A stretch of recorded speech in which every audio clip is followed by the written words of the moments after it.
If we turn our backs and spit in his face, is God still gonna bless the USA? Most Americans love parades. There's an old story of a little boy who lived out in the country around the turn of the 20th century. He'd never seen a traveling circus, and one was coming to his town on Saturday. When he asked his father for permission to go, his dad said he could, provided his chores were done early. Saturday morning came, chores were finished. The little boy asked his father for some money to go to the circus. His dad reached down into his overalls and pulled out a dollar bill, the most money the boy had ever seen at one time. Off went the little wide-eyed fellow. As he approached the town, he saw people lining the streets. Peering through the line, he got his first glimpse of the parade. There were animals in cages, marching bands. Finally, a clown was seen bringing up the rear of the parade. The little boy was so excited that when the clown passed by, he reached into his pocket and handed him the precious dollar bill. Thinking he had seen the circus when he'd only seen the parade, the little boy turned around and went home. Greetings, Patriots. I'm Perry Greene, and welcome to our God in America podcast. The Roman Triumph was a victory parade awarded to generals who expanded the Roman Empire through courageous warfare. The citizens weren't at the battle, but were able to experience the conquest through the triumphal parade. Lining the streets in white apparel, they saw the captured army, populace, exotic animals, and the spoils marched through the city streets from outside, culminating at the Temple of Jupiter on the Capitoline Hill. While the Rose Bowl and Macy's parades are planned out far in advance, the Roman parade organizers often spent months or years creating floats that portrayed critical moments of the conflict. The Jewish historian Josephus wrote about the Roman triumph after Jerusalem's destruction in 70 AD and said the floats looked so realistic that it was as if the spectators were present at the siege. In some of the triumphs, the Romans forced the captured enemy soldiers to reenact war scenes on the floats. Then they would execute their foes through the portrayal. This was the consummation of the victory.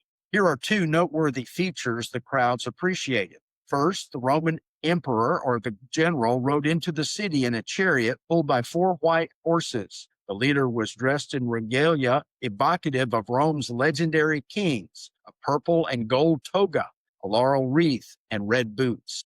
The imagery was deliberate, linking the general to divinity and royalty, but also reminding him of the fleeting nature of fortune and power. Second, the chief enemy leader, bound in chains, was paraded before the Roman commander throughout the city. They would move from a municipal building to the Temple of Jupiter, indicating the civic superiority of Rome by the will of the gods. The enemy leader would be led into the shrine, and the crowd would grow silent until the priests announced he had been sacrificed to their gods. Then the people moved into lavish celebrations. Sometimes enemy leaders were jailed for years so that elaborate victory celebrations could be arranged. In Revelation 20, verses 1 through 10, Satan is chained and imprisoned in verses 1 through 3. Verse 4 details his necessary release. In verse 7, he is released from the prison, though still chained, and he and his minions march around God's creation. There's no battle, but the text says a fire from heaven comes and the enemies are destroyed. The picture is of God's triumphal procession. The victory has been won through the Son of God's death, burial, and resurrection. Let's notice Revelation 19, verses 20 and 21. And the beast was captured, and with it the false prophet who in its presence had done the signs by which he deceived those who had received the mark of the beast and those who worshiped its image. These two were thrown alive into the lake of fire that burns with sulfur, and the rest were slain by the sword that came from the mouth of him who was sitting on the horse, and all the birds were gorged with their flesh. Christ's armies come in white robes dipped in blood. The heavenly citizens live in victory in their robes made white by the blood of the Lamb. God and his people are victorious in battle despite Satan's deceptions. Jesus triumphantly entered Jerusalem 5 days before his crucifixion. The events appeared to go in Satan's favor, and he thought he had beaten the Most High. He did not know the Lord's plan. If he'd understood, he would not have crucified Jesus. God turned a bad situation into a good one with the ultimate triumph of Christ's resurrection.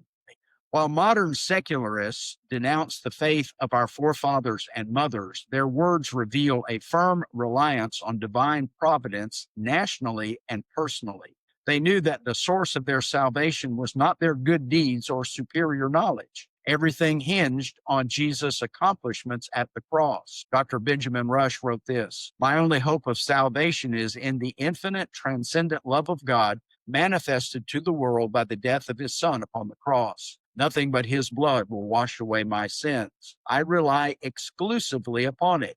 Come, Lord Jesus, come quickly."